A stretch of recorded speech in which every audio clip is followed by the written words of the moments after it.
Doctor साहब, वज़ीर-ए-आज़म शहबाज शरीफ साहब से मौलाना फजल रहमान साहब की मुलाकात हुई है, जिसमें मुल्क की सियासी सूरत हाल पर भी तबादला ख्याल किया गया। कितनी अहम है ये मुलाकातें?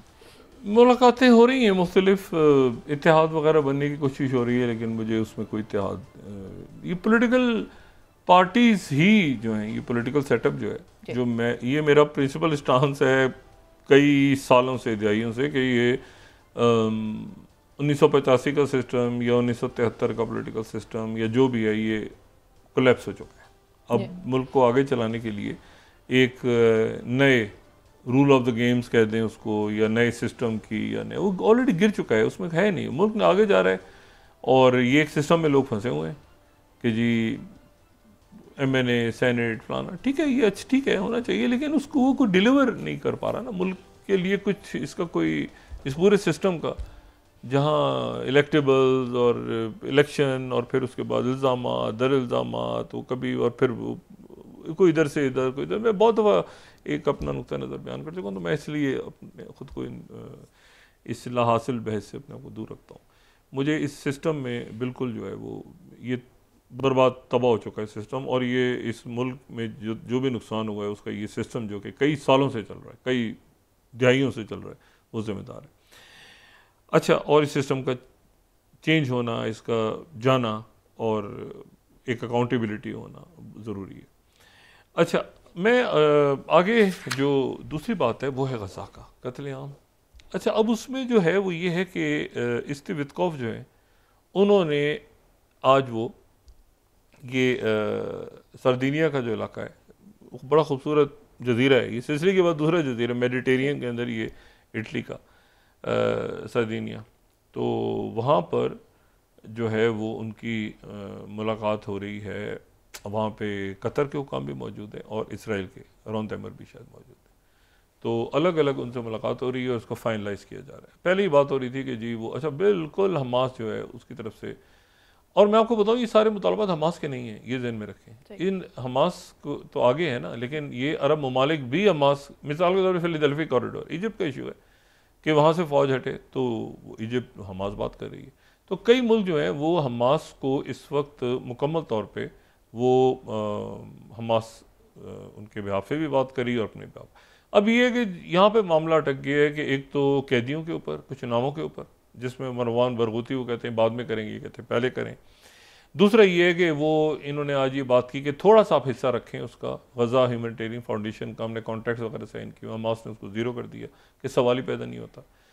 और तीसरी जो बात है वो ये है कि जो सरहद है, जहाँ जो गज़ा की सरहद है, उससे 800 मीटर दूर रहेगी इसराइल की फ़ौज। मतलब है कि बफर का इलाका कोई भी गज़ा के अंदर नहीं होगा, वो जो होगा वो इधर होगा, इसराइल की तरफ होगा। ये नहीं कि वो 800 मीटर और अंदर आ जाए। बफर जोन बनाना है अपने इलाके में बनाए, लेकिन वो 800 मीटर जो है वो गज़ा की सरहद से दूर रहेगी फ़ौज, ठीक है। तो इस बात के ऊपर जो है वो ये मामला है, और इस पर स्टीव वित्कोफ ज़ाहिर है कि, और जो डॉक्टर बिसरा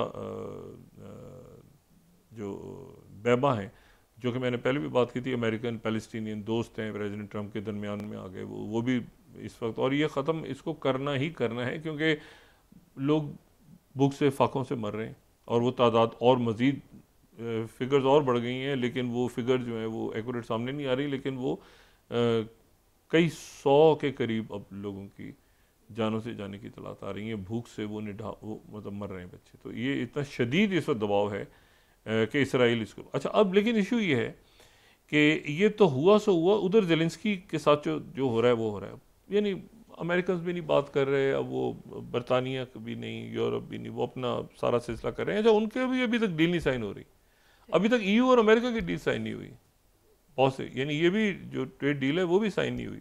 वो कम से कम 15 उन्होंने रखी हुई, प्रेसिडेंट ट्रंप ने ज़्यादा 50 रखी हुई है, वो दरमियान में वो हर मुल्क से अलग बात कर रहे हैं। तो लेकिन इसी दौरान EU जो है वो चाइना से होकर आ गया, और वहाँ पर उनकी बड़ी अच्छी मीटिंग हुई। EU के सरबराह भी चाइना में थी और EU के सदर भी चाइना में थे। उनकी प्रीमियर शी जिनपिंग से बड़ी अच्छी बात हुई है, और वन देन लियन जो है उनकी अच्छी मुलाकात काफ़ी हुई है। लेकिन आप ज़रा ये देखें कि EU जो चंद रोज़ पहले तक असलहा जमा कर रहा था यूक्रेन से लड़ने के लिए, 11th वन देर लैंड जो है वो raises strong concerns urging Zelensky to explain law weakening Ukraine's anti-craft bodies. ठीक है, अब वो यूक्रेन से सवाल ईयू की सदर कर रही हैं। ये वो ईयू है जो चंद रोज पहले तक जो है वो कदमों में बिछा था। यूरो न्यूज़ 12 वंदन लेन जो है वो कह रही हैं जेलेंस्की से and ask him to explain new anti corruption law. France 24 thousands protest in Kyiv against law curbing anti-graft agencies. BBC backlash grows after Zelensky's tips anti-corruption bodies of independence. NBC America Ukraine erupts with anger at Zelensky threatening wartime unity. ठीक है, मतलब मैं आपसे सिर्फ ये कह रहा हूँ कि वो जो पहले भी मैंने बात की नहीं, ऐसे करके वो कर्मा घूम के, तो क्या ये मैदान है, यूरो मैदान है ज़ेलेंस्की का 2014 वाला। अच्छा, अब ये यहाँ पर एक जनाब माहौल बनना शुरू हो गया कि सीज़ फायर के बाद क्या होगा। रोना पिटना जो कत्लेआम होता रहा है उसका, तो ये हार्ट्स का 39th when a seize fire is signed Israelis will have to face just how much we lost the war. Seize fire जैसे साइन होगी तो उस वक्त पता चलेगा कि हम क्या कुछ खो चुके हैं। ठीक है, अच्छा, और उसके बाद जो है वो सीज़ फायर के ऊपर अब हमास का रिस्पांस जो है वो आ गया है वापस। ये मेरे ख्याल से कल पहुंच जाएंगे यहाँ पे, कतर पहुंच जाएंगे। कतर के लोग वहाँ पहुँचे हुए हैं, इनको समझ नहीं आ रही इस वक्त, इसके अलावा कोई इनके पास कोई रास्ता है नहीं कि उसको जल्द से जल्द साइन करें। वहाँ पर 6.4 बिलियन की सऊदी अरेबिया ने सीरिया में इन्वेस्टमेंट की बात की है। तो लेकिन इशू ये है कि उसके साथ साथ अब लोग ये पहला सवाल, अब किसी बात में लोग इंटरेस्टेड नहीं है दुनिया में, सिर्फ इस बात में इंटरेस्टेड है कि गजा का सीज़ फायर हो रहा है कि नहीं हो रहा। आप कुछ भी बात करें, किसी इंटरनेशनल फोरम पे चले जाएं, कुछ करें, वो कहेंगे 1 मिनट है, गजा का से उधर जो बच्चे मर रहे हैं, उधर जो लोग मर रहे हैं, औरतें मर रही हैं, उनका क्या क्या seize fire, immediate seize fire. तो ये एक इमीडिएट सीज़ फायर जो है, अब जाहिर है वो वहाँ से उन्होंने फ्लाई करके यहाँ पे आना है और यहाँ आके इस्तीफित कॉन्फ्रेंस 24 घंटों में, 48 घंटों में इन्होंने करना ही करना है। अभी जब मैं बात कर रहा हूँ आपसे, फिर सायरन बज रहे हैं पूरे इसराइल के अंदर हुतीस के। तो अभी हुतीस पे अटैक हुआ था ना, उन्होंने कहा बदला लेना है, भी बदला उन्होंने भी लेना है। और कल तुर्किया में फिर मुज़ाकरात हैं, यानी फिर से मुराद ये है कि एक तवील एक हिजान जो कि जंग हुई उसके बाद, और वो ईरान और EU3 ममालिक के आज तो फेल हो गए ना, रशिया और यूक्रेन के, लेकिन कल जो मुज़ाकरात हैं वो मुज़ाकरात हो रहे हैं ईरान के और 3 यूरोपीय ममालिक के। और आखिर में मैं सिर्फ एक सजेस्ट करूँगा सबको कि वो एक आर्टिकल आज बड़ा इंटरेस्टिंग है और उसको ज़रूर पढ़ें अगर उनको मौका मिले, और वो है फाइनेंशियल टाइम्स का एक आर्टिकल है, अगर उसको हम दिखा सकें। फाइनेंशियल टाइम्स का आर्टिकल है कि 1 बिलियन डॉलर्स की जो चिप्स हैं, 40th स्लाइड अगर हम दिखा सकें, 1 बिलियन डॉलर्स की आर्टिफिशियल इंटेलिजेंस की चिप्स स्मगल हो गई। ट्रंप के जैसे उसने ऐलान किया, इस दौरान एनवीडिया की चिप्स वहाँ पे जो है वो, और ये H200 नहीं है, हॉपर सीरीज़ की नहीं थी, ये वो ब्लैकवेल हैं।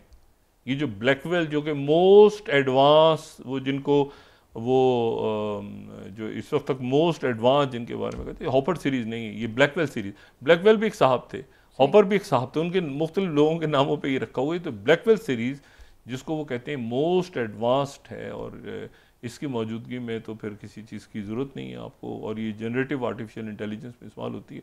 और तो वो जो है वो 1 बिलियन डॉलर्स की अमेरिका से स्मगल हो गई वहाँ पे, चाइना। तो अब मुझे बताएं कि ये वो जो उस दिन बात की थी AI रेस की और डेटा की, तो उसमें चाइना के पास तो हर चीज़ ही है इस वक्त, लेकिन उस पर ज़रा बाद में हम बात करेंगे। पहले ये देखना है कि 24-48 घंटों में गज़ा के हवाले से क्या फ़ैसला सामने आता है। जी, बहुत शुक्रिया डॉक्टर साहब।